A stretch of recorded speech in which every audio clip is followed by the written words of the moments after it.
Hey, I'm glad you have your rough draft done. Let's take a look at your rubric. Now, your rubric is pretty detailed, but we're actually going to start on number 17, conventions, with your MLA format. This section is worth quite a bit of points here, too. All right, so in the conventions part, you're typically looking at punctuation, spelling, usage, formatting, things like that. So first of all, let's take a look at your spacing. Is your entire document double spaced? This is the part here that we're looking at, whether or not you have truly put everything double spaced. So your heading is double spaced down from that. You have a centered title, double spaced down from that. You have the body of your text. You should not have any additional spacing in between your paragraphs. So everything truly is only double spaced. Now on a Google Doc, your standard margin is 1 inch on all sides, and that should be pretty standard. Your font, you are allowed to have Times New Roman or Arial, but it must be in 12-point font, and it must be one of those two.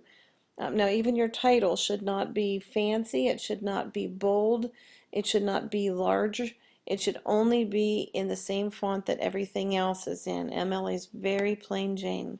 Now in your MLA heading on the left hand side, you're going to have your name, and then double spaced below that you'll have my name, double spaced below that you'll have your class. You could have LA7 and then your section number. You could have argument essay 710, for example, if that's your section number. And then finally you're going to have double spaced underneath that your date. That will be the European style. Pretty much every country except our country does it this way. You would put 26, which is the date that the paper's due, then February, and then 2014. Okay, that takes care of the MLA formatting. Let's take a quick look at the rest of your paper. You should not be using any I think, I believe, you this and you that. Me should not be used in this paper. So when you want to say something, just say it. So instead of saying, I believe cloning is permissible under these circumstances, don't say I believe, just say cloning is permissible under these circumstances. We know that it's you saying it, it's your name on the paper.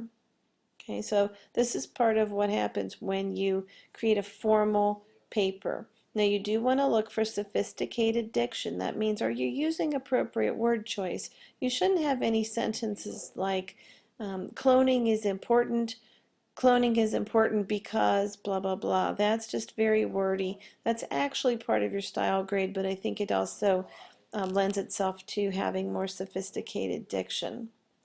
Okay, speaking of sophistication, let's take a look at your sentence structures. Now you should have a combination of simple sentences, compound sentences, compound complex sentences. You should be trying to appropriately use your commas at this point. And I know we haven't dealt a lot with the specific rules, but we have dealt a lot with when to use commas for example, after dependent clauses and around a positive. So those at least should definitely be there.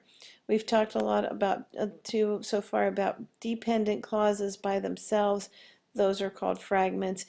An occasional on purpose fragment is permissible. So if you're doing it for effect and I can tell that it's for effect, it's okay. But if it's just an accident, you may lose points for that. Spelling and capitalization are important. Back up at your title. Your important words in your title, as well as the first and the last word, should be capitalized. Okay, and you should always check your spelling with your spell check. Okay, I'm going to go all the way back up to the top here to the rubric and have you take a look now at your introduction now that we've looked at formatting and style. Now, have you given some general information to introduce your topic? Do you have an engaging or interesting topic sentence or beginning for your paper? Maybe did you start with an important fact or statistic, a percentage, something intriguing, something that's going to obtain the reader's interest right off the bat. You should also use this paragraph to give some background to the reader, some background about your topic. For example, tell us what cloning is. Tell us what kind of immigration are you talking about? What is immigration? You can talk about organ donation or any of your definitions that might need to be given in order for your reader to understand the paper.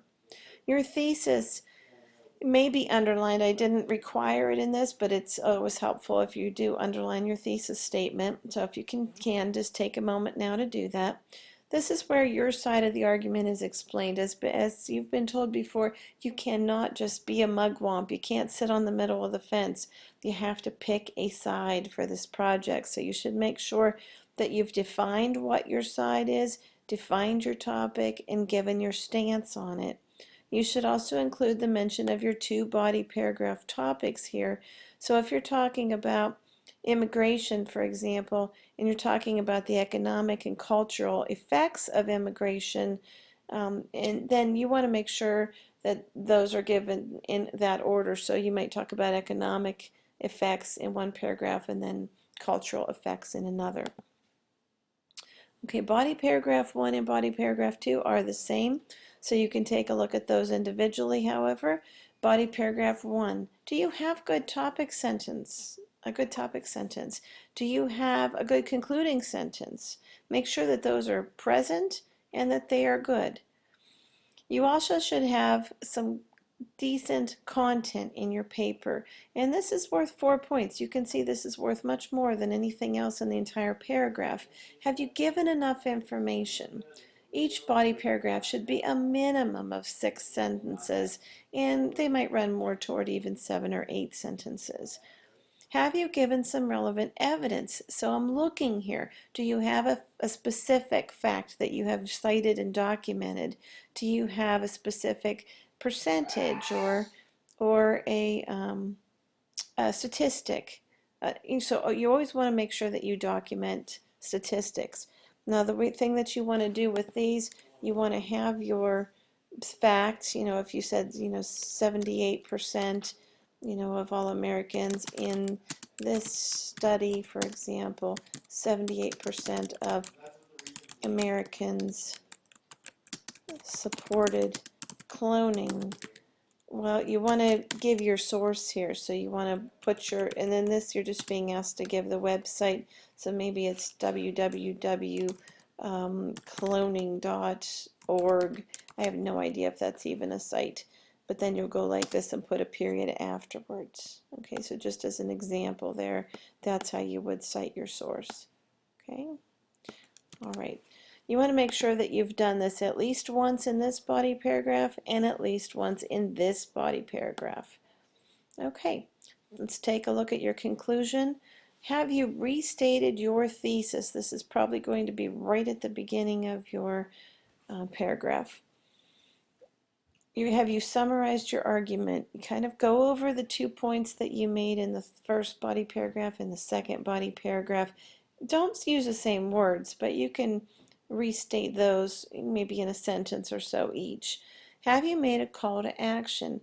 Make us smarter. Tell us why we just spent all this time reading this paper. What are we supposed to do with or think with this information, and why is that important? I know this part's only worth 4 points, but it is an important skill. Conclusions can be hard, so really put a little bit of time into it.